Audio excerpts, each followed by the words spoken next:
Okay, so obviously I'm not on camera, but I'll get there. I gotta get a cigar. If you're picking up all of my miscellaneous stuff in the background, I'm so sorry. Give me 1 second. If you're watching this, pick a number between 1 and 4. Excellent choice. Okay, cool. That's what we're smoking on today. You picked it out. I mean, come on. If you don't like it, get fucking bent. You chose it. All right.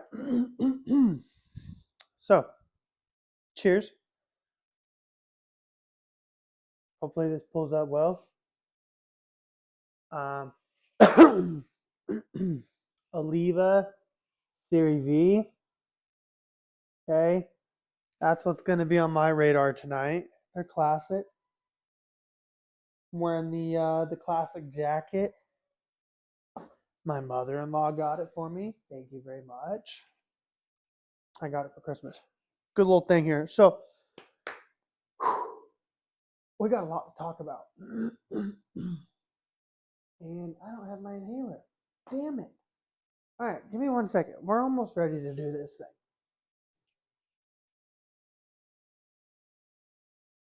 Okay. Sorry about this. I got a frog in my throat that's been in here for like 2 weeks. Don't even know how. I don't know. It's like right here. Right underneath the sternum, dude. Like you can hit your chest, you can do all the things right. Anyway, dude, we got a lot to talk about. I'm feeling a little bloated. Okay, I just had some pasta. I just took a shit. I won't even lie. All right, I'll just come right out and be forthright about it. I don't want no judgment. But no, we got a lot to talk about. This one's going to be a deep episode. This is a personal episode. This is about my life. This is about trauma. If you guys don't like talking about trauma, it might not be the episode for you. If you guys do like talking about trauma, strap in. Good one. We're going to tell you the story about my dad, and I finally got some closure. We'll talk about a few things relating to that. And then we'll talk about what I'm hoping to do from that. By the way, coffee, premium selection, mandatory when smoking a cigar. If not using whiskey, trying to drink less. Always a good move. Think we could drink a little less, boys. I think that's a good way to be. Might get some tequila for this weekend. Haven't decided on that yet. When the wifey watches the podcast, she'll let me know. But gotta have coffee if you're smoking a cigar. So that's first things first there. But we got a lot to talk about. I'm very tired. It's been a long week. I got a toddler. You know, a lot going on. A lot going on. So first things first. Quick recap, and then we'll dive into the various topics.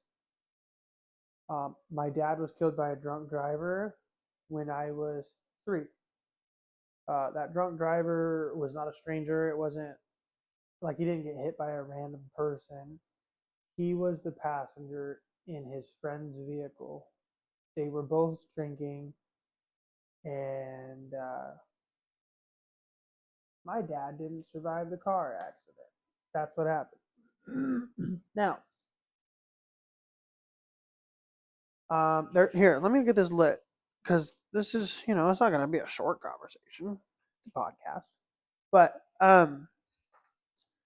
we we know a lot about how the government works.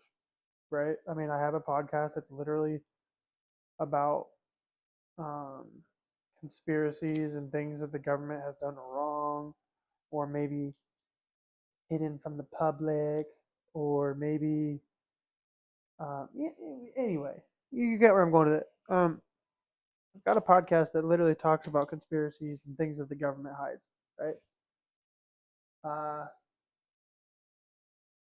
a lot of people know about things like Vanessa Gillen, and a lot of people know about things like Pat Tillman. Uh, anyway, military covers things up a lot. Government covers things up a lot. My dad was an Army Ranger. He was, whatever. He was in the Army. Anyways, when he died, my mom and I thought it was fishy. I was a kid, but as I got older, I thought it was fishy. And anyway, for the short and sweet version of this is for a long, long time, I was really wondering if maybe the government killed my dad. And yeah, that was hard to deal with.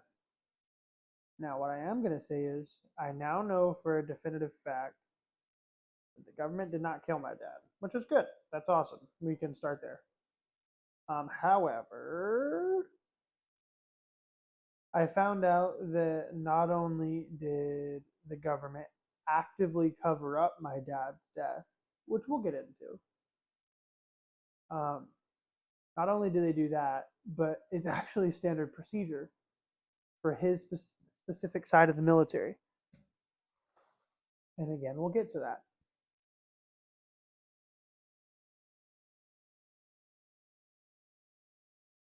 This thing didn't light very well. It happens. I don't smoke cigars that much. I do it for story time and to take a break. So who cares? You know, whatever.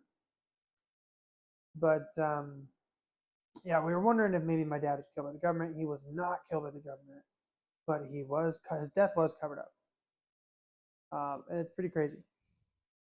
So I'm going to preface this by stating that I got to meet some of my dad's best friends recently, and that's how I got to learn about all of this, which is awesome.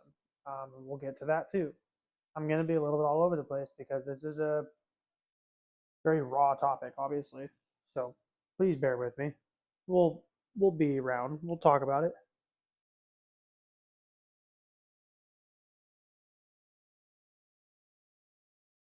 We're coming up on the anniversary of my dad's death, believe it or not. At the time of me filming this, it's only 11 days. 11 days before the anniversary of my dad's death. He died 24 years ago, we'll say. Now, um, I had gotten the story wrong because I have family members that, you know, they heard tidbits, it's hearsay, boom, boom, boom, boom, boom. It goes from here, it goes from there, blah, blah, blah. There's trauma. People misremember things, whatever.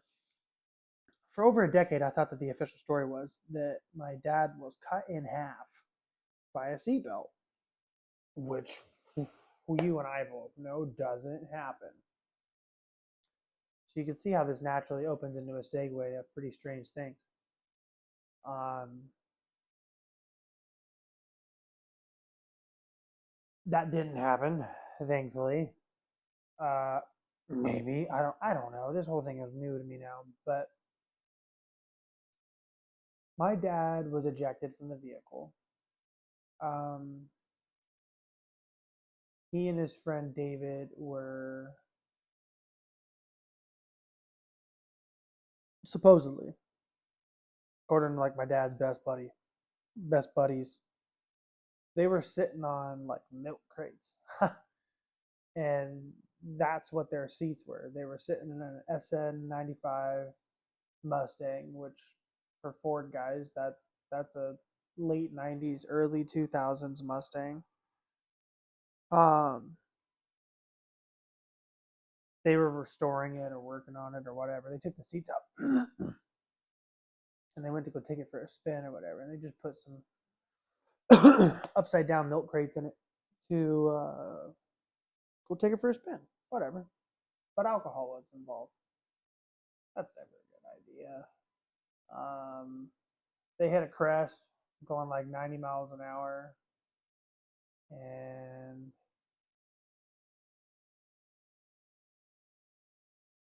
they flipped. And I guess my dad didn't get ejected immediately, but eventually my dad got ejected out the passenger window, and he got sent out into the woods, and yeah, he died. Don't really think we need to go too much further as far as those details are concerned, but that's what happened. For years though, for years though, I thought he was wearing a seatbelt and that he was partially ejected, which is morbid, to say the least. Again, I'm almost happier knowing what I know now because it's like, okay, that, that makes sense. That logically pans out, and hopefully it might have been less painful. Hopefully, I don't know. I don't know how this shit works. I'm trying to get the autopsy of my father, and I've been denied. Um, so far once. Um, and I think I might have done it wrong, so I'm gonna give them the benefit of the doubt. But now I've done it right, and it's been months, and I haven't heard anything. They say that they'll only contact me by mail, so that's probably why. But I've requested the autopsy of my dad's death. They haven't given me that. Um, my dad's best friend, or one of my dad's best friends, Bobby and Scotty. Scotty was above them. Scotty, Bobby, David's the guy that killed my dad, and then my dad. They were all, buddies or whatever. Um, and so those two guys are the ones that told me this. They told me I should get in contact with David, and I think I'm going to. I might, if he'll let me, I'm gonna try to interview the man that killed my father, which is crazy. I That's hard. I don't know if I'll be able to do it, but I'm gonna try to. I think it'd be really cool. It'll be very vulnerable, and I think that's something that's important that should be discussed. I don't know,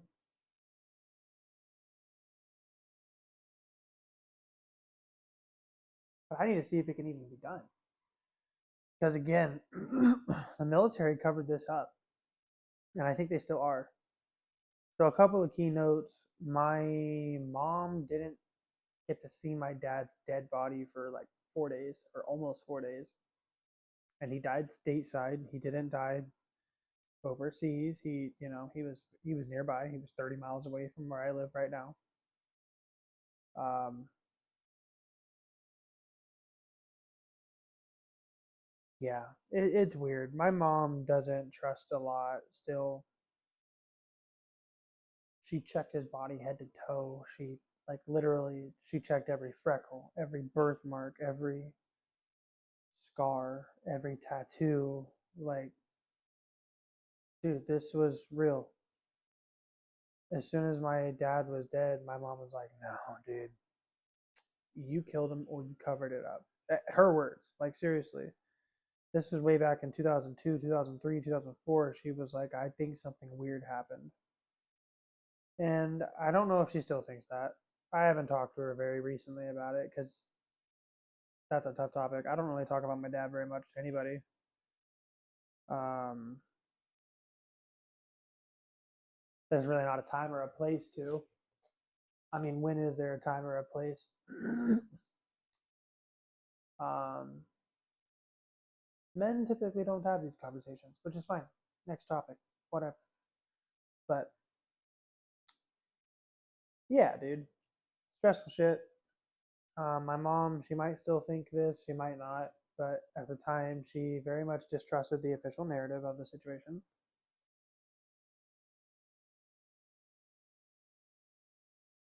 They weren't together at the time. I want to stress that. They were separated. But I almost think that validates my mom's story more. She wasn't like, you know, I think retroactively my mom would be married to my dad had she known what she known, but they were on the outs, probably. They were separated for sure. I'm not here to really speak on their relationship because it's their relationship. It's not my business. It's not your business. But for context purposes, I think they were on the outs. They were separated, and that's that. Where I'm going with that is she's not, or she was not a gal that was like, you know, blinded by being in love or things like that. She was of a very rational mind, and she still thought something is odd about this. And I agree. Not being able to see the deceased for, I think it was like 3.5 days, is what my mom told me. It was a legit a long ass time. It's like, bro, people get let out of jail for misdemeanors quicker than that. And I'm serious. Like, you can literally get caught on a Friday, court can be closed all weekend, and you can still be let out Monday morning. And that's less time than my mom had to go without seeing my dad's dead body. So that's crazy. And I don't like that. Um, so yeah, that that there's that's like right when it happened.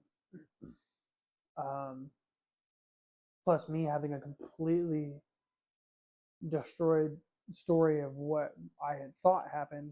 We both thought for years this was just fucked. Thankfully, I found out the full story. Is what it is. That's what that's gonna be. Now, um, standard procedure, I think, for the Rangers, specifically the Army Rangers, they cover up this kind of controversial shit. Um, Here in the state of Washington, typically, if there's a drunk driver and they kill somebody, you can get a sign put up or whatever. And we've all seen them. Everybody knows what I'm about to say or what I'm about to say. But you can get a sign put up for your loved ones where it says, like, please don't drink and drive.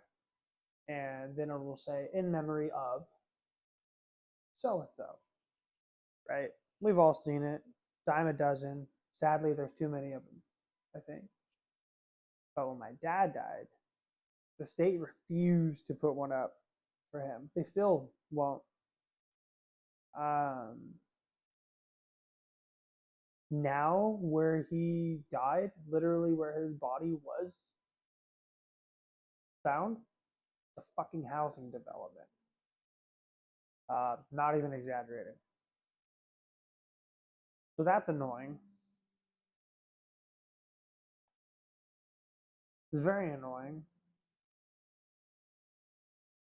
And I know that it's standard procedure. Again, people know about Pat Tillman. For those who don't, read Boots on the Ground by Dusk and um, another book called Where Men Win Glory, I think. I'll double check on that. But anyways, there's two really good books about Pat Tillman. One is by John Krakauer or Joe Krakauer, and the other one is made by Pat Tillman's mom. And I'll just come right out to the chase. My mom, I think this is the way she had spoken to me about it, but my mom had like talking or had spoken to Pat Tillman's mom right after Pat had died because Pat was killed in fratricide, which very literally means he was killed in friendly fire. He was shot by our own soldiers, Army Rangers. They covered it up. They tried to pretend it didn't happen. Um, so I think my mom had reached out by letter or something like that, and they were going to meet up, but my mom kind of like nervoused out kind of thing. She was too stressed, too traumatized out, couldn't do it, and nobody could blame her. But if I remember right, I believe they had communicated. They were planning to discuss things further, and it just fell through. It's crazy. The Rangers will cover up things. And Bobby and Scott, my dad's good buddies, they flat out told me this too. They flat out told me this too. I'm not saying their last names or putting out there any information because who gives a shit. But they are former Rangers and they flat out told me, they said, you're not going to know any more than you need to in regards to somebody dying as a Ranger. And for a lot of Rangers that die, it doesn't go much further than, so and so died. Here's the cause of death, or here's the date of death. You won't even get a cause of death. Um, and that's not my words, that's paraphrased. That's from somebody else. So, as far as you're concerned, that's hearsay. You don't have to believe me on that. But two Rangers have told me that. The mother of a Ranger had similarly believed that with my mom, who was the wife of a Ranger. I mean, yeah, a lot of people kind of just know this. It's just the way they do things. And I think it's bullshit, personally.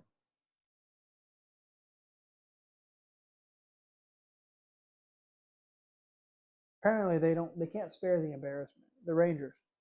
The fucking Rangers. The Army Rangers.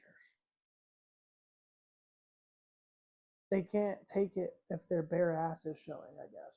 I don't know. I'm a civilian, so I'm real keen on disrespecting authority. Got me in a lot of trouble as a kid. Um, I got the belt taken out and get kicked out of school and shit like that. But um, yeah, I'm real keen on being loud. And kind of lost my train of thought because that coffee is really fucking good. And so is this cigar.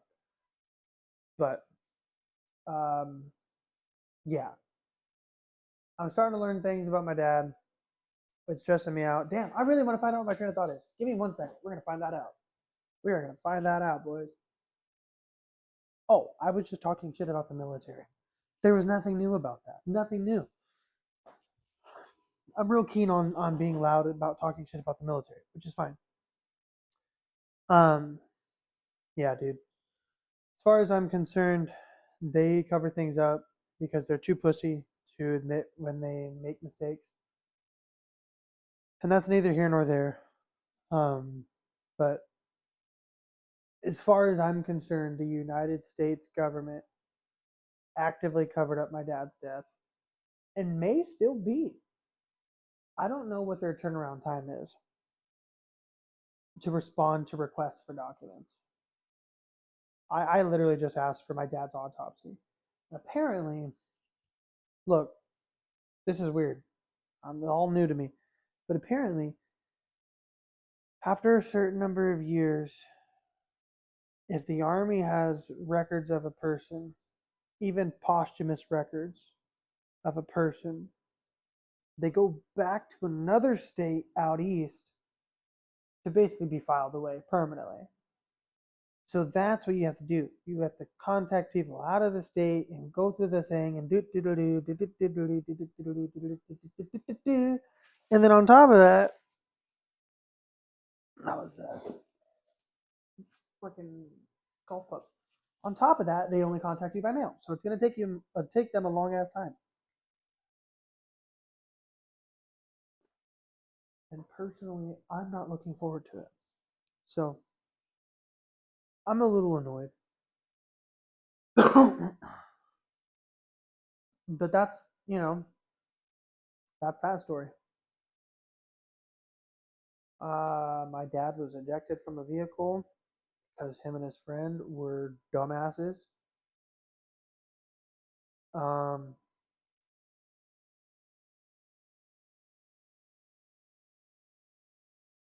cheers. I don't have much to say to that as far as like an opinion goes. It just happened. Usually I have much more to say. But yeah, I I now know in very graphic detail like exactly the angle of which it all took place and everything. Uh,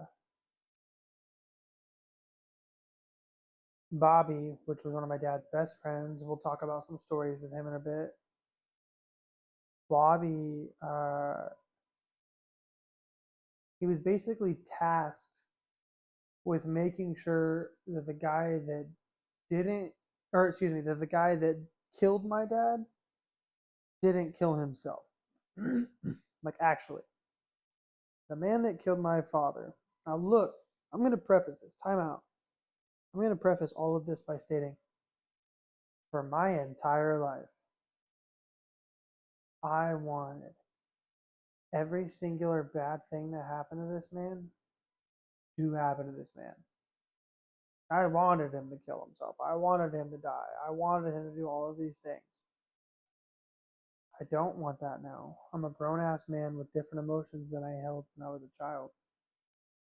But for a long time, I wished the absolute worst on him. I cursed him. You know, I don't know. Dude, I had bad thoughts, and I'll be vulnerable with you. I wish that his children went through what I went through, which is terrible because now I'm wishing that innocent people are going through completely traumatic events. Not really okay. We all can justify the behavior very easily and rationally, or easily and rationally by just simply stating, oh, he was going through trauma, he was grieving, blah, blah, blah, blah, blah. I don't think that now. I'm very clear headed. But when I was a kid, I wanted the worst for this guy. I was coming for his head. I was like Inigo Montoya from Princess Bride. My name is Inigo Montoya. You killed my father. Prepare to die. You know? That's a great movie, by the way. Rest in peace, Rob Reiner. But yeah, Bobby was tasked with basically keeping this guy alive.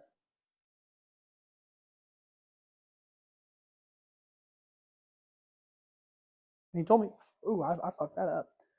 He told me that it was pretty hard to keep this guy alive. Like, he, David was like trying to kill himself, like in the hospital after my dad died. Like it was like, yeah, as soon as he knew what he had done, he was trying to end his life. And I don't want that for my worst enemy. That is my worst enemy. I'm about to get further into it, dude. He went to jail for only a year and a half, which is bullshit, super duper bullshit. But that's about the only thing that's bullshit here. He um he couldn't hold a job for like almost a decade, like a long time, like 7 years, 8 years, something like that. So the only thing he could do was ship out to Iraq and do contractor work for like super duper bare minimum wage. And yeah, he wasn't living very good. He tried to kill himself, I think 4 or 5 times, according to what Bobby told me. Uh, he lost his marriage. He he lost his relationship with his children for a long time, and he couldn't do anything with his life. Um, I think I'm ready to find the road to forgiveness for the guy, but I'll be super duper real and raw. It's gonna come with like saying fuck you to his face too. I feel like, and I feel like he'll respect that. Like I don't even think it's gonna be a thing. But like I don't know. I feel like you gotta say your piece too before you can shake hands and be like, all right, we're cool. That's just kind of how it is. I don't know. I can't really describe it.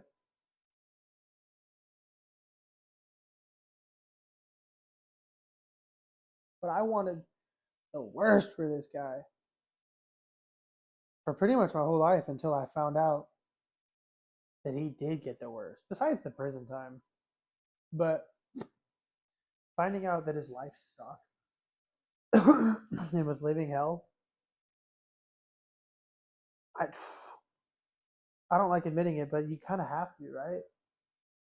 It gave me so much closure knowing that he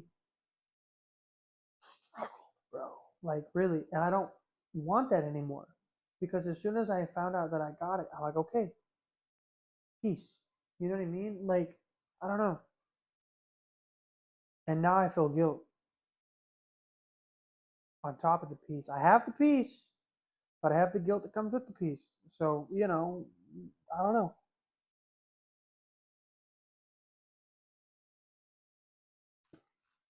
This is just me completely admitting everything, right? All of my emotions regarding the topic. Some are good, some are totally acceptable, some are bad and still acceptable, and some are bad and not really acceptable. But and I'll own them where they're at. Um, David Lai, which yeah, that's the guy that killed my dad. He's the only one I'm really gonna super duper name drop because he killed somebody. Fuck him, right? But I do think I want to interview him. I do think I want to have a conversation with him because maybe I can find out more data about what happened to my dad. I'm very logic driven, as you guys know. I can totally handle having this conversation. I might shut down temporarily, but I can have the conversation. It's not that big of a deal. It happened over 20 years ago. You know, things like that.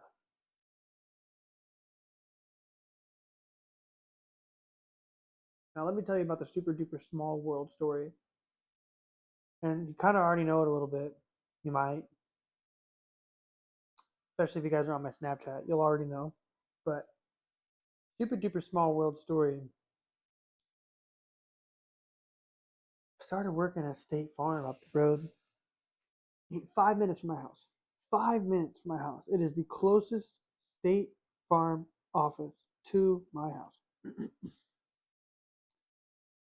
And the very first day I walk in, I'm introducing myself. Hey, hey, ho, ho. I'm so and so. What's up? You know, who are you? Oh, I'm Ethan. I'm the son of a ranger. Kind of always lived around the area. That's why I live near base. You know, got a lot of friends that are vets. Very respectful of the military. Even though I talk shit about you guys, it comes from a place of respect. Trust me. But anyways, I was telling them, hey, my dad was Aaron Page. Um, Not like that literally. I just said my dad was named Aaron. And he was a ranger. I've always lived in the area. Blah blah blah. Moved away for a couple of years when I went to Arizona. You fuckers already know this. I don't need to repeat it verbatim. But anyway, found out very quickly. My coworker's wife, or other way around. I'm stupid. My coworker, her name is Erin, which is super funny to start with. Her name is Erin, and her husband is named Scott. It's like, okay, interesting. You already know I'm probably going to go with this, but Scott's a ranger. Oh, wow. Oh, interesting. Oh, crazy. She had texted him while I was at work. She goes, "Did you ever know a Page? Were you in the military with a Page, an Aaron Page?" And give him credit. This was over 20 fucking years ago. So initially, he just goes, "Man, I only know one Page in my entire military career. He died in a car accident a long time back."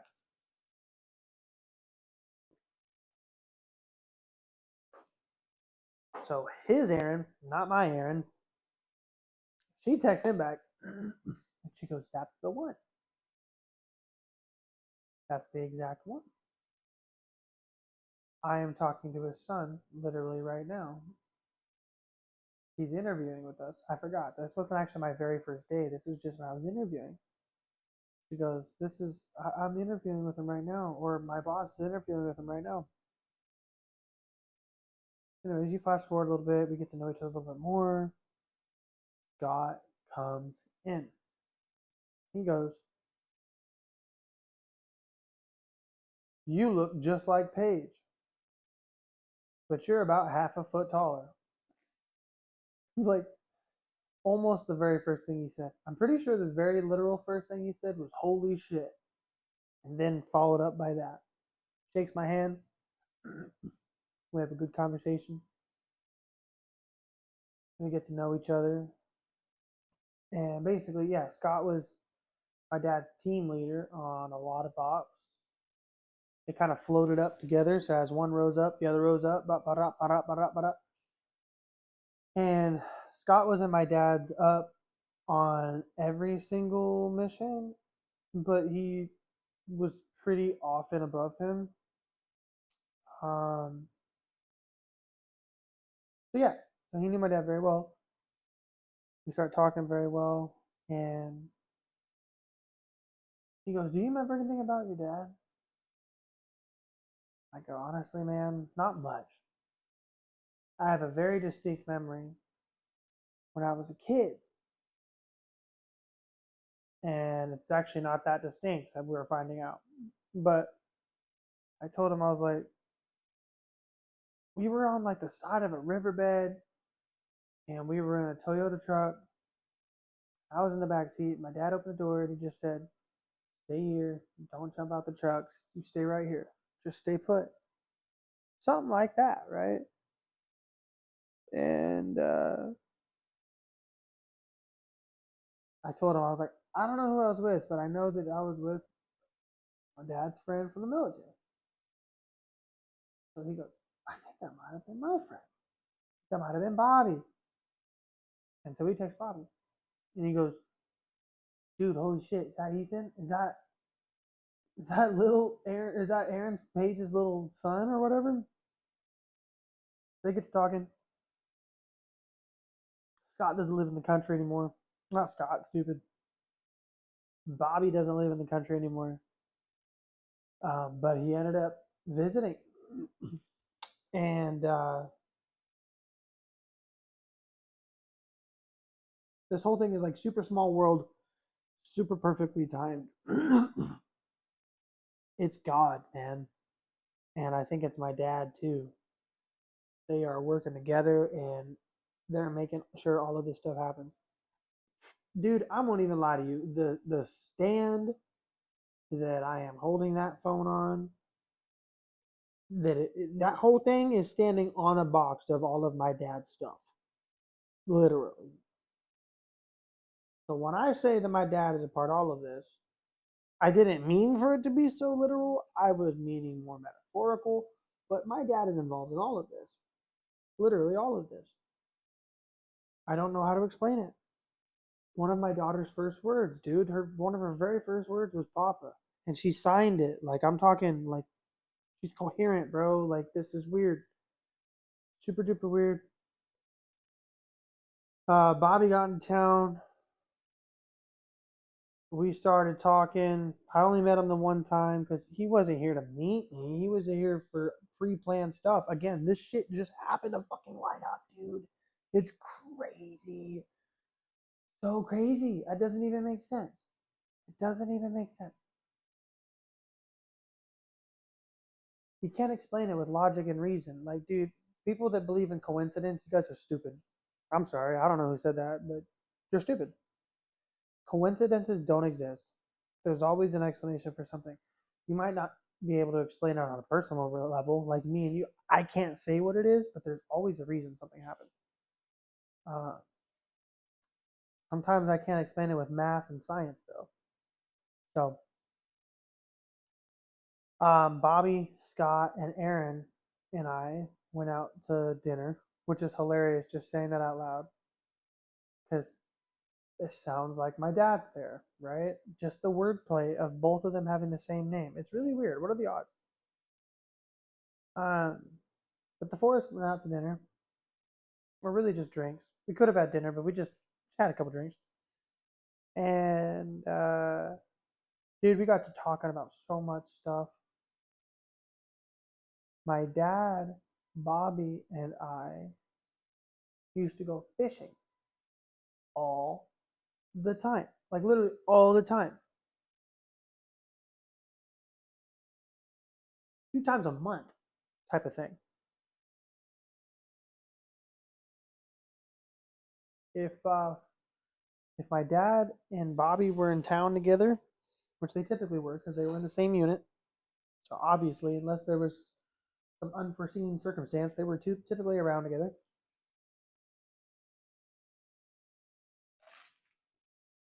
But they were in town, they were fishing. Because typically, as a ranger, if you're in town, it's not hot. It's not um, like a lot of these guys don't live on base, for example. They live nearby. My neighbor's a ranger. One of my best buddies that lives 2 fucking streets up from me, he's a former ranger. Um, it's really common. Like people just live near the base. They don't actually live on the base, which is different from a lot of the guys that are just in the army. A lot of the guys in the army will live on base. They'll live in the barracks, whatever. My dad and Bobby didn't. And so, anyways, when they were home, they were fishing. They were having a good time. They were trying to spend time with family.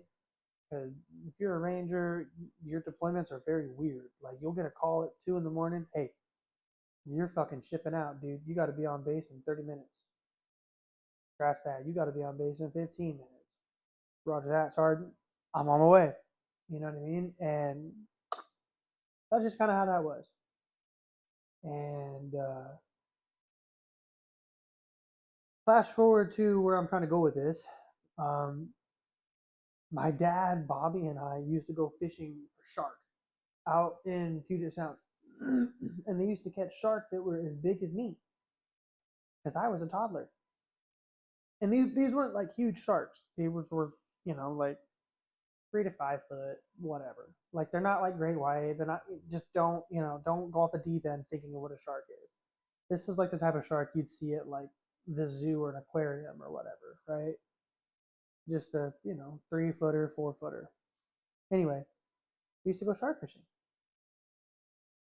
and they'd catch fish like any time because dude, they were night owls. They were rangers. They didn't sleep. They'd sleep 3 hours a night if they're lucky.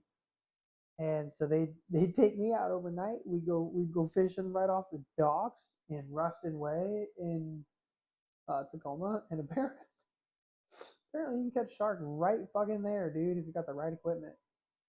And so they did, and they would take them up. They would cut them up right there on the dock, put it on ice, and then they'd oh dang my knee's been fucking acting up bad.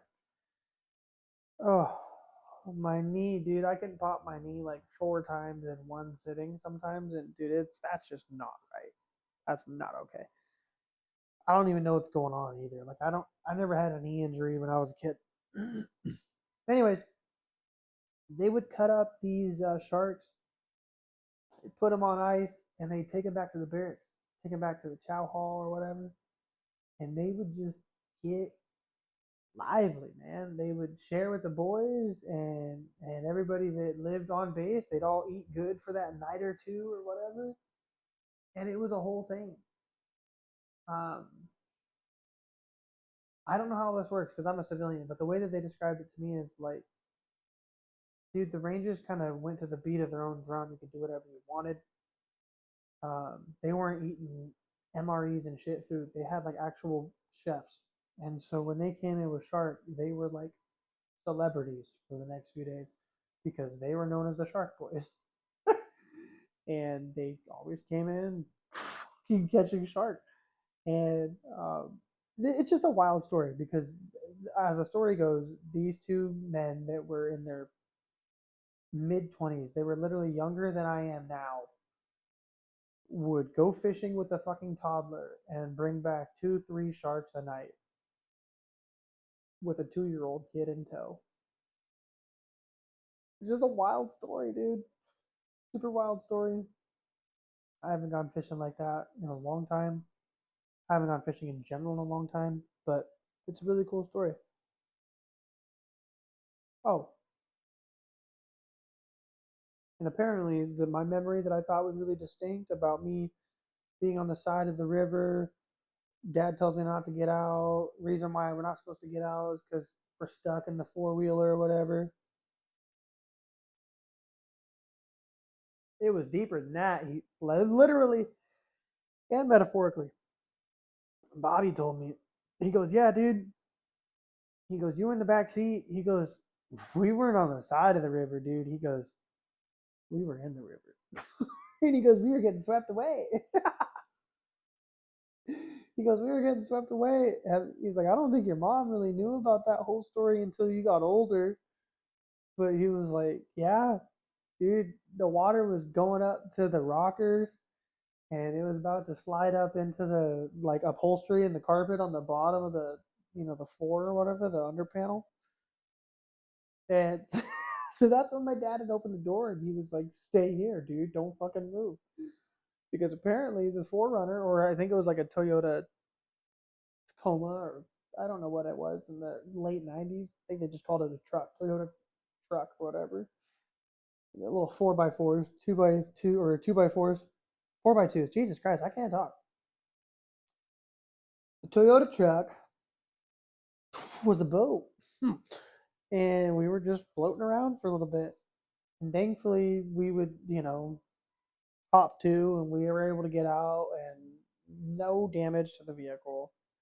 Super duper fine.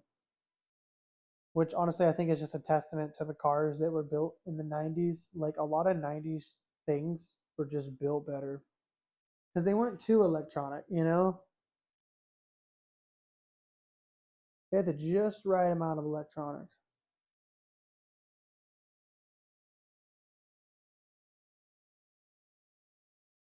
But yeah, I got a lot of stories, dude. Like Scott told me a story about how Bobby was telling me how Bobby was like radioing in their drop zones while they were doing a training mission right out here on Fort Lewis. And if you've ever jumped out of a plane in the military, or if you've ever seen somebody jump out of a plane in the military, typically you put your ruck between your legs. Don't ask me why they do it. I don't know the full semantics of why, but essentially it's just the safest way to do it. You do it that way. Just do it that way. So my buddy, or my dad's buddy, now my buddy too, I guess, Scott, my dad's good friend, he jumps out, and Bobby, he's radioing and everything, making sure that everything looks good because he's like a mile out watching. He's counting the shoots, making sure everybody drops right. For some reason, Scott comes out and he's fucking oscillating, which is terrible, dude. You don't want to be oscillating because basically what that means is, dude, you're not gonna have a steady drop. Parachute's up here, you're down here, and dude, you're swinging. You're swinging dicks and you're not banging chicks, bro. And it's not good. You don't want to be like that for pretty obvious reasons. On a good day, you're going to have a bad landing and your knees are going to hurt. And on a bad day, you're going to do what I'm about to tell you. So he was oscillating, swinging back and forth. And he was kind of on the up when he landed in a tree line. And he fucking swung back around full swing. Oh, I'm sorry. When you, right before you land, you typically drop your ruck, and it's on a tether. So it makes your little pendulum, like I'm talking about, if you're oscillating, it makes it worse because now your line's longer with the weight on the very end, right? And these will be like anywhere from 80 to 120 pounds that are in that sack because it's all your gear. And so he fucking drops the line as he's oscillating. He hits a tree line. He fucking swings all the way back, fully around, like he gets perpendicular, or excuse me, parallel to the ground. And then gravity kicks in, dude. And he doesn't hit the ground, thank God, because if he hit the ground, he would not be telling me the story. He, dude, he hit the fucking branch about this big around, and he was about 45 feet above the branch, and another like 40 feet, 50 feet, maybe 60 feet off the ground. Okay, so he's like 100 feet when this fall happened. And dang, this thing always goes out. He fucking lands on his back on a branch right above his pelvis, dude, and he shatters his shit bad. Like his heels hit the back of his head, knocked out cold. Immediately knocked out. So Bobby called it in. Apparently, my dad was on this drop too. He was on this jump. He had a completely normal landing. And yeah, dude. Uh, Scott broke his back real bad. They told him that he was never going to walk again. He was never going to do this. He was never going to do that. Flash forward, not only did he walk again, he stayed a Ranger, redeployed, went on missions, did the whole nine. Like, that's kind of how the Army Rangers are. I get a frog in my throat. I'm out of commission for 3 days. Like, dude, it's wild. Okay. I was literally debating about making this podcast tonight because this little fucking dingle dangle that I got in my throat. It just keeps doing me like that, dude. Doing me like that. I can't even go 2 minutes without coughing. And it's not even asthma anymore. It's like these little springtime or pre-springtime allergies, late winter, you know, allergies that are just making me congested and phlegmy. Um, but yeah, dude, Scott tore his shit up, came back. Bobby tore his shit up. So Rangers, typically their mission was to drop in and secure airfields. I'm not going to go much further than that because I don't know how much further I can go than that. But they would have to, secure the mission before Marines usually came in, before Army infantry came in, all sorts of stuff. They were the guys before the guys. So my dad, David, Scott, and Bobby, all of them got knee issues. And where I'm going with this, Bobby hit his head a few too many times on botched landings because they jumped out of thousands of airplanes. Thousands, okay? I'm not even exaggerating. And apparently, Bobby had a bad landing one time where he actually hit his head on tarmac, like coming into a runway. And so he's trying to get full disability right now. And believe it or not, he doesn't have full disability. Bullshit.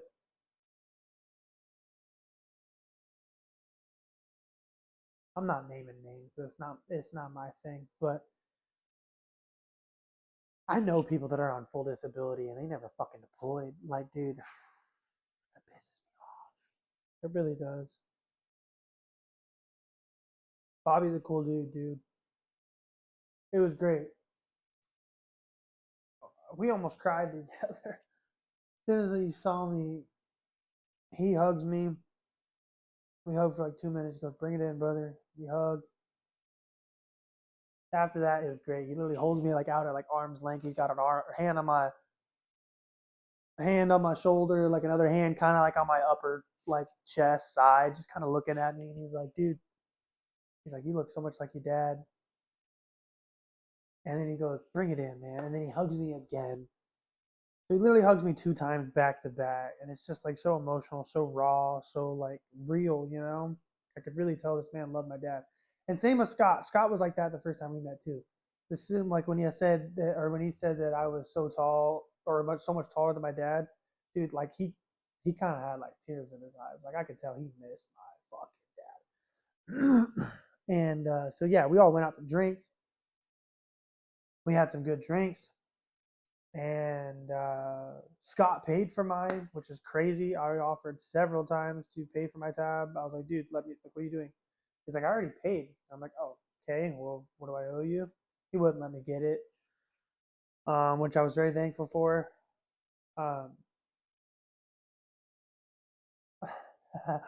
gonna come right out and say it. I got to smoke weed with um, my dad's best buddy Bobby, which was pretty awesome.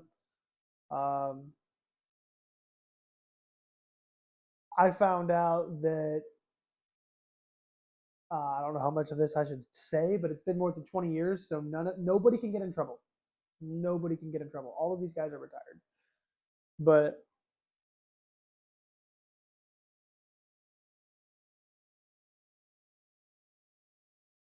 I found out that my dad and Scott and Bobby, I don't know who all participated, but the three amigos, we'll call them, apparently they used to do psychedelics and jump out of helicopters together. No exaggeration. And my dad would go picking mushrooms on base. No exaggeration. I cannot make this up. I forget who would take acid. They used to take tabs of acid though and jump out of helicopters. And my dad used to pick out on base. And so I'm not going to tell all of this part about me on camera, but I told Bobby some parts about me in my personal life, things that I do, things that I know how to do. And he takes one look at me, he goes, looks at Scott, and he goes, "This kid's fucking just like his dad. This guy is just like his fucking dad." So we all start laughing. And tells me some more stories. And I'm not going to say everything because I want some of that to be for me. You know what I mean? Like some of that should be just for me and maybe and for my wife, obviously. I've shared the story with my wife. But it's crazy, man. That story alone should make you believe in a higher power, dude. Like honestly, like I was down on my luck like 6 months ago. I got fired because I was lippy and I called out a racist bitch for being a racist bitch. And I got a really good job. I met the people, and the people that I met are literally my dad's best friends from over 20 years ago. And actually, like almost 30 years ago, because these guys joined, I think, I don't think they joined at the same time. I'm sorry. I thought they joined at the same time. I think one joined before and a couple joined after, but not much after my dad.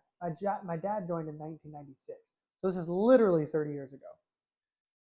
And yeah, dude, some of my dad's best buddies from decades ago. What are the fucking chances I run into them? I get full closure on what's going on with my dad. And what's crazy is I submitted requests to get my dad's autopsy records months ago, like before I started at State Farm. The government never responded to me, but God did. God put the people in my life that would give me the closure that I was literally looking for.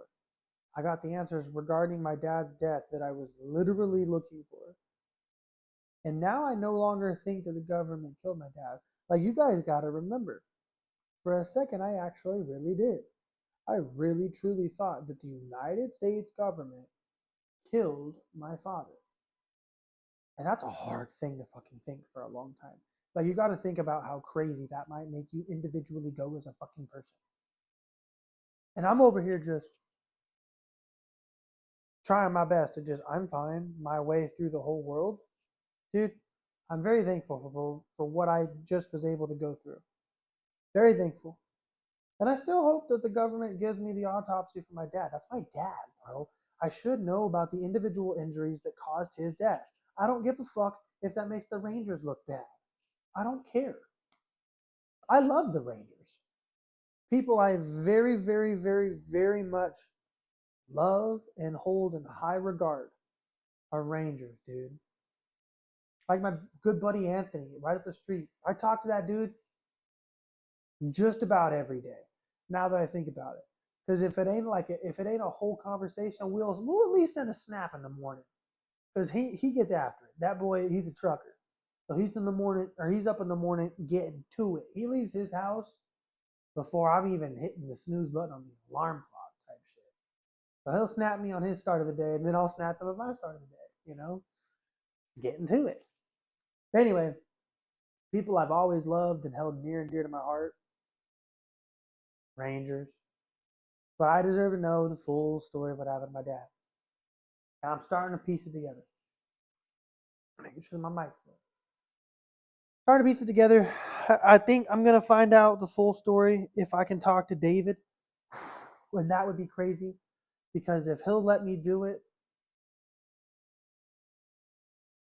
I'm going to bring you guys with me. I'm going to put this on a podcast. I'm going to put a microphone on him. And I'm just going to be like, look, dude, like, this isn't going to be incriminating. This isn't going to, like, I'm not trying to come after you. This is for me. I'm trying to heal. Just, can we do it? And if he's about it, we will have a very good conversation, I think. And I'm just going to be real. I'm not trying to be buddy with the guy. I'm trying to have a conversation. I'm trying to figure out what happened the night my dad died. What went through their minds? What were they doing? Tell me the good. Tell me the bad. That's fine, bro. Give me the full picture. I want to know the full picture. Full picture disclosure is how I process. It's how I grieve. It's how I close. There's people that I've lost that I can't speak on because it'll fuck me up too much because I don't know. I don't know what happened to them. But they're not here no more. You know what I mean? We all got a few people like that. I got a buddy like that on a t-shirt right now. Thinking about him, I'm about to fucking start crying. Next topic. But knowing the full picture about what happened to my dad is gonna make me forever peaceful. Because my sister, that was stupid. My daughter, or actually, yes, my sister too. We'll get to that in a second. But my daughter has a very good relationship with my dad that I can't explain. She's never met him. She'll never meet him, but yet she knows him. It's very weird, man. And same with my sister. We'll get to that. Hold on.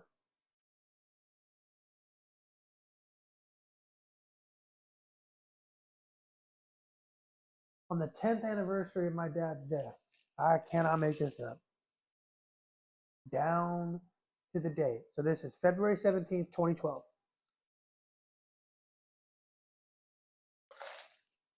February 17th, 2012, my little sister would have been 3.5.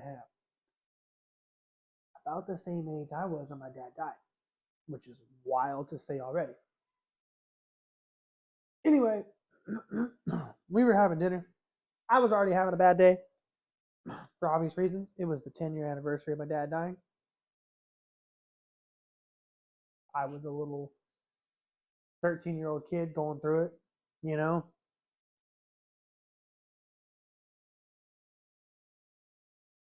We were having dinner. I'm sitting at the table. My stepdad's to the right of me. My mom's directly across from me. And my sister's to the left of me. My sister looks down the hallway to her left. Out of nowhere, she goes, Bubba, your daddy's outside. And he wants you to say hi. He wants to say hi to you. And dude, I lost my shit. Like I really did. Even saying it now shoots chills through my whole legs, dude. Like I'm cold. I'm literally sitting next to a heater now. I am fucking cold. And maybe that means something different too. I don't even know. But um yeah, she she was like, Bubba, your daddy's outside. He wants to talk to you. He wants to say hi to you. She didn't know that I had a different dad. We were trying to raise her with the idea that her dad was my dad, just because that would make it more explainable. And she's a kid. Who gives a shit? Let her figure that out when she can. And she came out the cuts punching me in my mouth and said, I already know. And he's talking to me.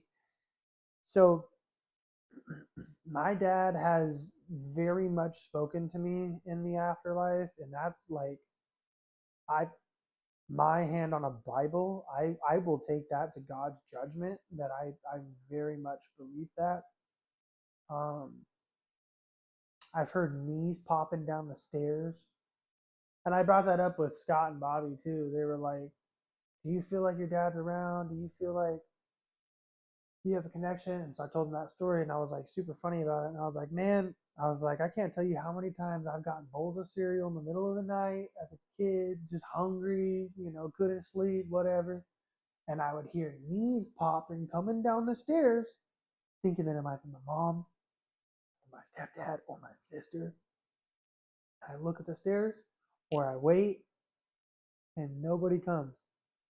And it's just knees popping. And reminder, my dad is a paratrooper. So literally, all his knees were fucked. His shit was fucked. Okay, his knees were bad, bad, bad. Right? His knees popped everywhere they went. Maybe that's why my knees been hurt. I don't know. Not literally. Don't take that like that. But he had really bad knees, and they popped all the time. And yeah, man, my dad, he's got a very strong spiritual energy. I don't know how to describe that because that's not something that's really a Western belief.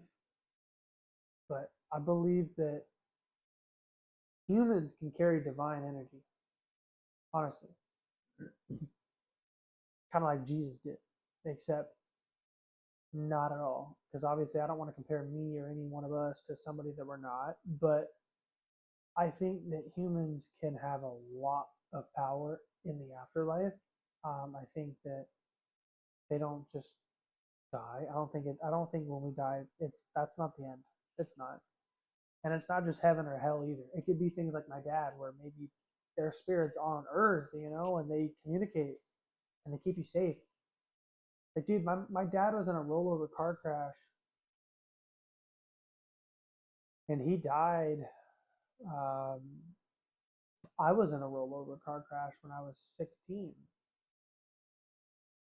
I didn't die. Not only was I in a rollover car crash, I went off like a 50-foot cliff. I didn't even go to the hospital. I literally, the only injury I had, I got a sticker bush thorn in my little elbow or whatever. And I was crawling up the ravine to get out and get to safety. Not even kidding. I read a story just today of a teenager in California dying in a Tesla because he went down a 30-foot ditch and nose dove, and he hit it straight up and he died. He was in a brand new Tesla. I was in a car from 15 years ago. It's like it was a Cadillac Escalade. It was by no means a small car. That shit was fucked though. I'll never forget it. Every window was smashed out. The windshield was caved in. The roof was caved in. The tires were popped. I think one of the mirrors was missing. I couldn't get out. Like I had to. I opened the door and it was smacked, so I had to kick it out. Like I could unlatch the door, obviously, but then I had to kick it. Dude, it was a whole thing. But I was somehow uninjured. So, anyways, where I'm going with that is spiritual energy is a real freaking thing, man. It is a real freaking thing. And some spirits got it and some spirits don't. I'm trying to I'm just trying to keep collecting the spirits that got it, keep protecting me, because there's some weird stuff out there. I don't know. I don't have the answers to everything. I don't.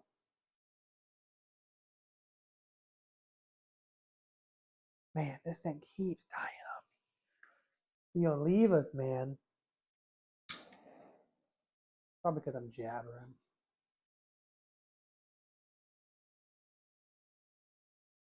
Charlie Kirk, huh?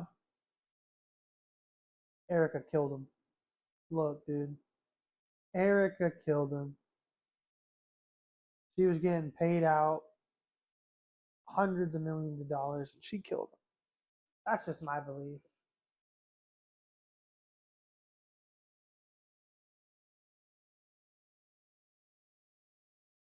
I think a lot of people already know that and believe that, but I like it.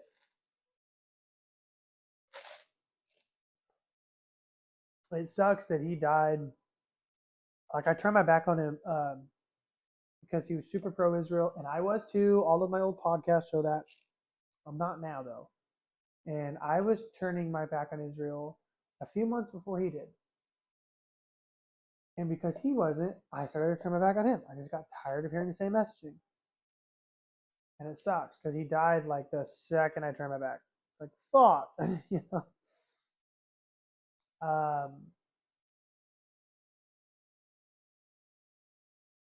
Israel, France, and Erica worked together in the conspiracy, most likely. And by France, I'm not talking like anything wild, just people that donated money. They probably paid for the hit. Israel and their military probably helped orchestrate the hit. Erica profited off of the hit. Bad. Super bad. That's part of the reason why I think all of these things, like everything is a conspiracy. I really do think that the Matrix is real. Things like the Las Vegas shooting, we were shot and killed by our own military or somebody else's military. It might not have been American military, but Las Vegas shooting, you guys can pull up the footage, dude. There's video evidence of military helicopters and people shooting straight out of those helicopters down into the crowd. There's footage of it. It is irrefutable. Stephen Paddock was not the shooter. It was military. Okay. 9/11, inside job. Pearl Harbor. Open your eyes on Pearl Harbor. That'll piss off your granddaddy. Um, the USS Liberty. Now, I don't talk about that one a whole lot because that one's like a Nazi dog whistle. The short and sweet version is Israel killed our guys. They attacked our sailors, uh, and they covered it up. Nazis like to use that as like a see the Jews are bad. That's why I don't talk about it a whole lot because yes, it was a Jews are bad moment, but it's not like you know what I mean. Don't go down that fucking route. That's stupid. Um, but yeah, there's a lot of things that are just flat out fake. I've been doing some deep diving on Tatarian history, the flood myths.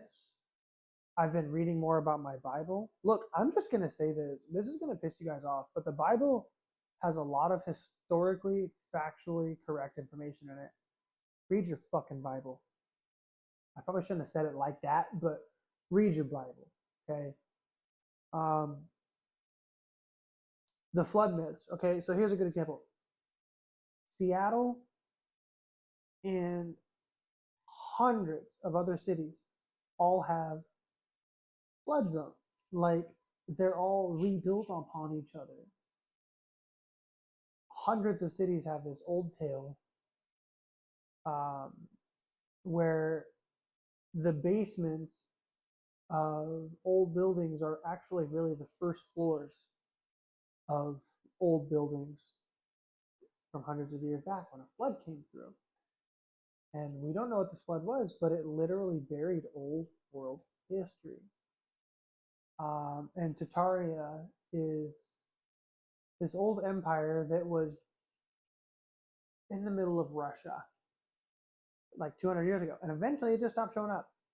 And anyways, a lot of people think that there was this grand empire that made similar architecture worldwide because you see it. Like, for example, our White House has similar dome structures as other Eastern European architecture, similar to where Tartaria was. Prague, which is, oh shit, I'm forgetting the country. But that city has a lot of dome-like structures. The Taj Mahal has dome-like structures. All of that architecture is actually linked to old world history. Supposedly, this is like a conspiracy I'm just now stumbling upon deeply, but it's fun. I really think that everything we've ever been told is a lie. Um, Even what we were told about Hitler, and he's still a piece of shit. If I could mag dump him 50 times, I would do that. I'm a Jew. I would love to shoot Hitler. But we were never given the full story, not even a little bit. One of his biggest gripes was about economics. And he basically said that if you allow a culture like Germany, which, dude, you can be German. Being German is not like being American. Germans have roots. They are an ethnic people, right? You can be Germanic, right? You can have German ancestors. That's a whole thing. One of his arguments is that when you allow yourself to be culturally overwhelmed and you lose national identity, that it can have ripple effects across every sector of the economy. That's a factual statement. I do not care who you are. I do not care who you are. Here's a great example. Native Americans. I don't even think I need to go on further than that, but I'm going to because this is a hardline conversation and I am a devil's advocate here. I am allowed, I think, of all people, to have the conversation without being called a neo-Nazi because holy shit, look at me, okay? Anyway, Native Americans, they had their own very homogenous culture, meaning uniform. They had very uniform culture. They had a very specific identity, a very specific ethnicity. Then the white man came in and they started taking that culture. They started inbreeding that culture or breeding within that culture. They started raping that culture. They started doing all sorts of nasty things with that culture, right? What did that do to the Native Americans? It caused ripple effects throughout every sector of their economy, throughout every sector of their life, and it negatively impacted them. So in that regard, what Hitler said was a factual statement. That is a factual statement, okay? Where I'm going with that is, do I deny the Holocaust? No, I think that's completely stupid. People that deny the Holocaust should probably be rounded up and shot. There's so much evidence for the Holocaust that we don't need to go down that. But I do think that the precursors to World War II are a lie. For example, Judea declared war on Germany first. I did not know that. Our elementary school did not teach us that.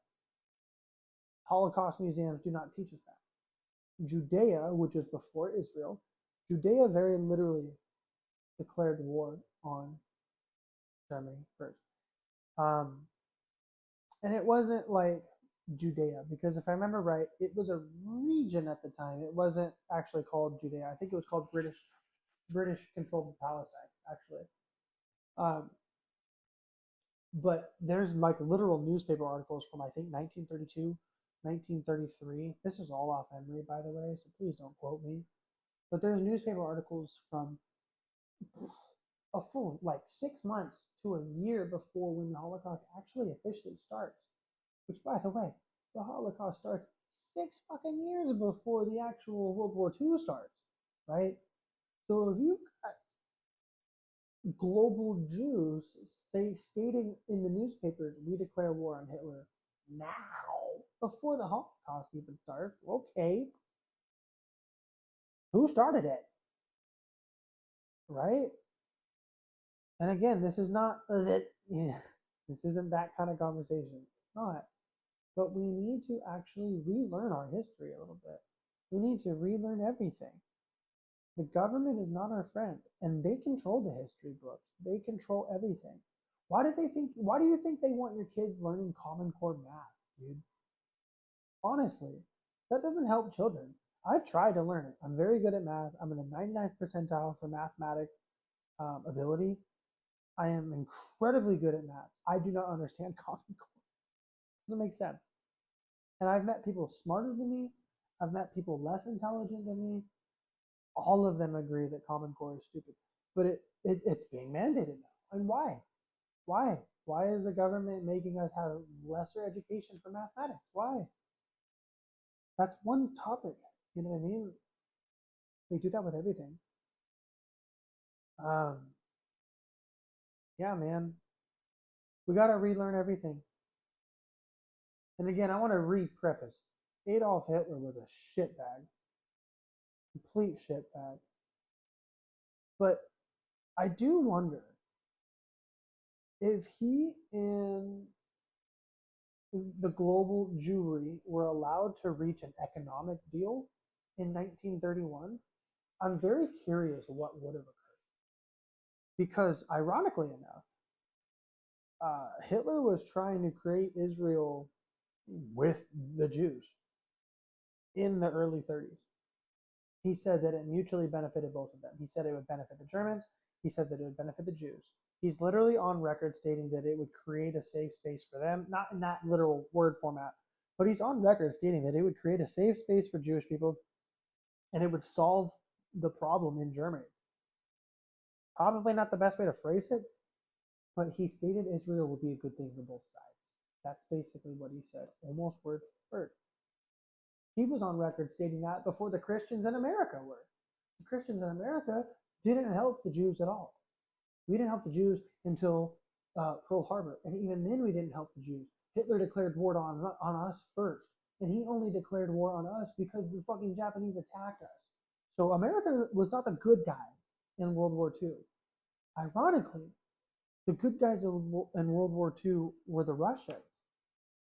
And dude, they were the communists, so they weren't the good guys either. Like, bro, the more you unpack World War II, literally nobody is good. Nobody is good. It was just people slaughtering everybody for no fucking reason, bro. Like, honestly, we need to relearn our history. And we all could be a little bit more in tune with our respective religions. Whatever you believe in, dude, believe in it more. If you haven't gone to church since you were a kid, go to church, dude. If you haven't read Torah since you were in, well, Torah school, open your Torah, dude.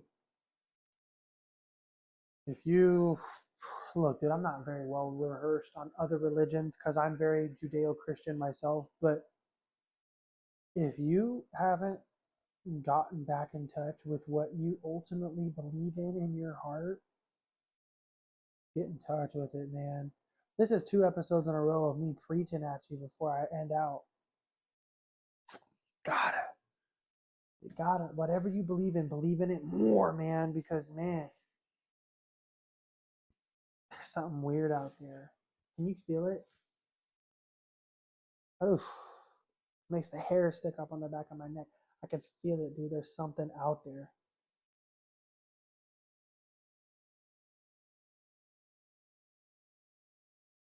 I saw the devil on my drive to work the other day. And I am not kidding. This story scares me, man. I cried about it. And I might cry again, bro. Yeah, I'm gonna get emotional. Holy shit. There's some shit out there, dude. So I'm gonna tell you guys a story, and you guys are literally seeing me cry. Like, I believe the experience that I had the other day. It's so fucking scary. So I was driving to work. I work 5 minutes from home.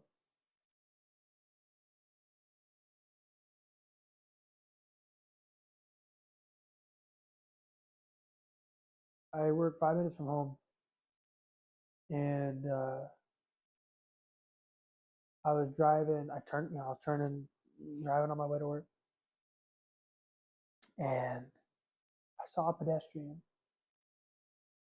and I got this just sinister thought about them. And I'm not even going to expand on what it is because I knew that it wasn't my thought. I just knew it wasn't.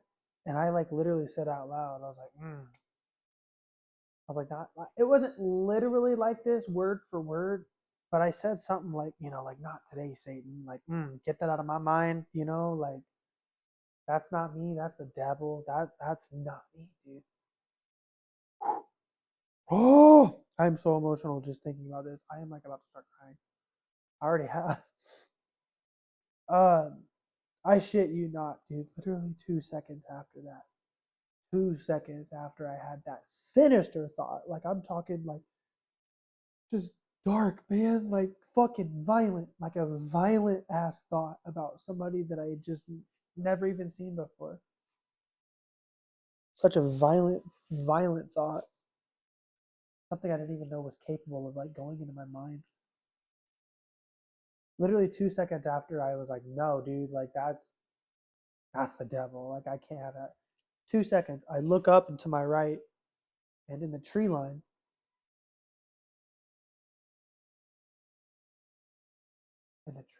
dude. The trees, the literal trees, bro. They made this shape.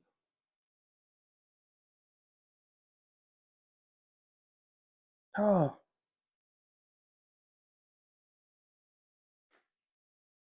they made this shape that looked like a fucking goat with horns, bro. And this is early morning because, I opened my office at work. So it's sunrise. And through the tree line, like orange and red and pink because it's the fucking sunrise. So it's on a normal day, it's beautiful, but it's got this red fucking glow, dude.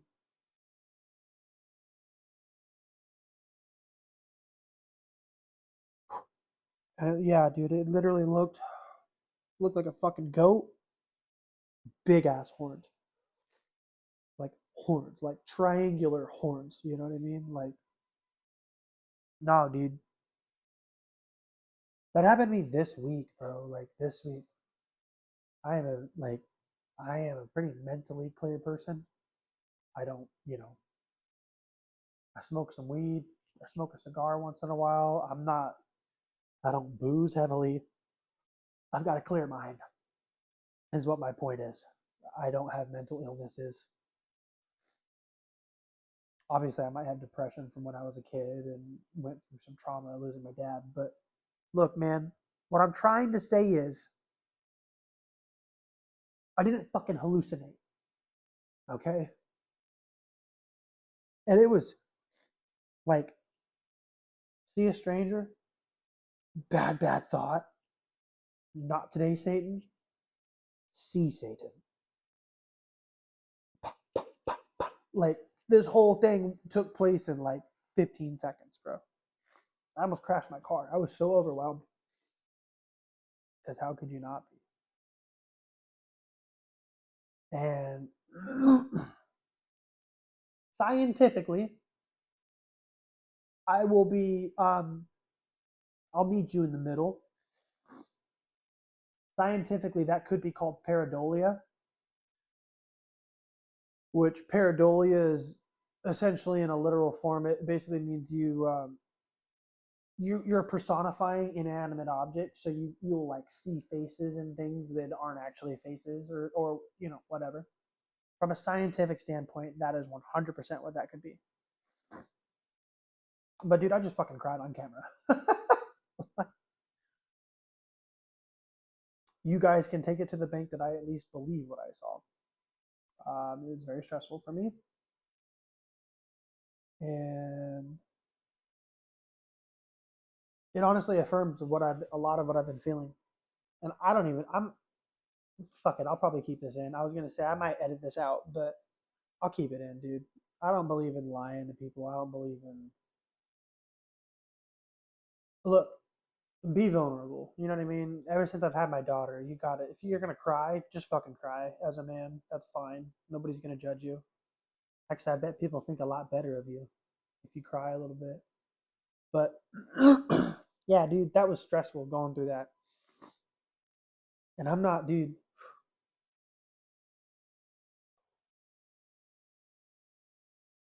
Let's just say this: the thought that I had about that pedestrian, I haven't even had about David Lai, the guy that killed my dad. Like it was that dark, and it was so graphic, bro. And I know, like you as the viewer, I'm not gonna tell you what it is, but you as a viewer are probably gonna be like, oh, you probably just thought like, oh, you probably just got an intrusive thought, oh, you should hit this pedestrian with your car. No, bro, it was darker than that. Like, dude, dark, dark, dark, dark, dark. Imagine just the most heinous thing you could do to somebody, but it's like a thought in your head, and you knew that you're not thinking it. You know what I mean? And you're like, whoa, that's gross. That makes you want to puke. Like I don't think that way. It's just so violent. You know what I mean? Like, and then to immediately denounce it and say not today. Felt that whole thing, man. There's a spiritual war going on, man. There's so many people that are so hateful, and I used to be one of them. You can even go back on my old podcast. I used to be so hateful, and I'm still working on it. I have a lot to grow emotionally, um, but there's so many people that are even more hateful, and they got to work on that because that ain't good.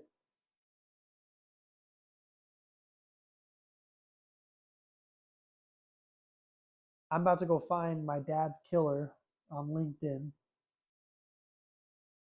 and I'm gonna go follow him. Hopefully, I don't scare the shit out of him, because he's probably gonna wonder how the fuck I found him. I've found him for years. I know exactly where he's at. But anyways, I'm about to go do that. Um, maybe I can get an episode soon where I have a chat with him. I'm scared shitless too, but I think it would be good. So fuck it, man. Who knows? But this is the first time I've cried on camera in a podcast, and hopefully it'll be the last time. But if it's not, just know that um, we all do it. Every one of the people that watches this podcast cries. I bet you do. And hey, I'm gonna be honest with you. If you haven't cried in like a year, close the door, cry a little bit, bro. I won't tell nobody. It ain't a bad thing. I know we all miss somebody. You're allowed to cry about that. That's fine. There's literally no issue with that. Like I was saying earlier, I think people actually will think more highly of you if we all could just admit where we're at emotionally. We're way too robotic, and people they don't tap into their emotions at all. That's where I'm at. I almost dusted this whole thing though. It's starting to taste like booty hole. What do we think?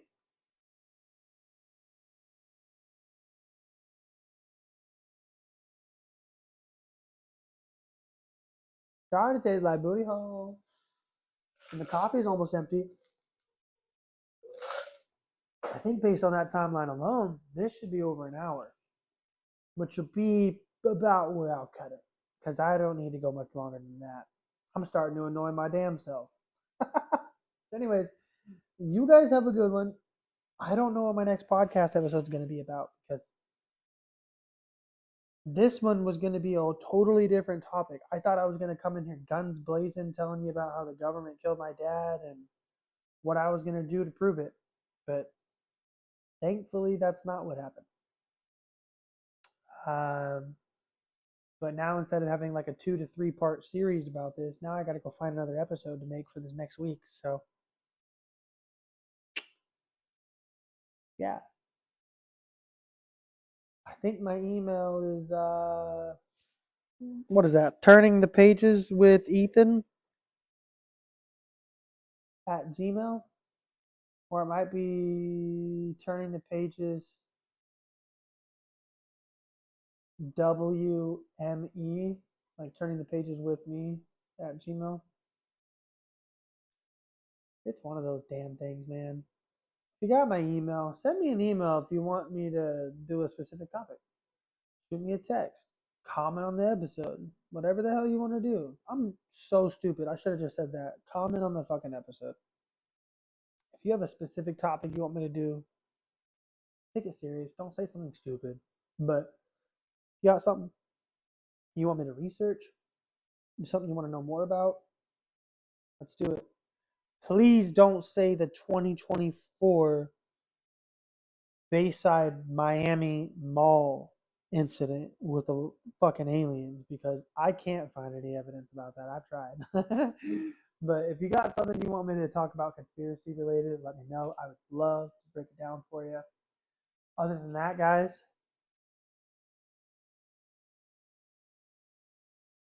this fucker's already starting to go out again. Fuck it, dude. Other than that, guys, you guys have yourself a good one. It's my weekend. I'll get this edited up. If I'm lucky, I'll get this posted tonight. So be on the lookout. Um, don't smoke cigars down to the stingers because they taste like booty hole.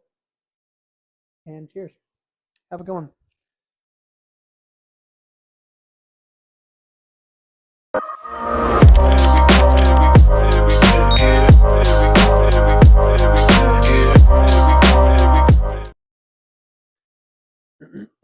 All right. As always, we shake a little at. No, we don't do that. But I gotta see if the camera angle works. Let me check it.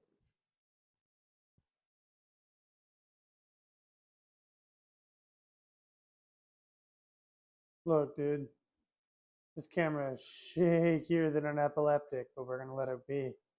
Look, dude, I'm too small. I can't get canceled anyway, right? I'm testing out the angle. I'm testing out the camera. I'm testing it all out.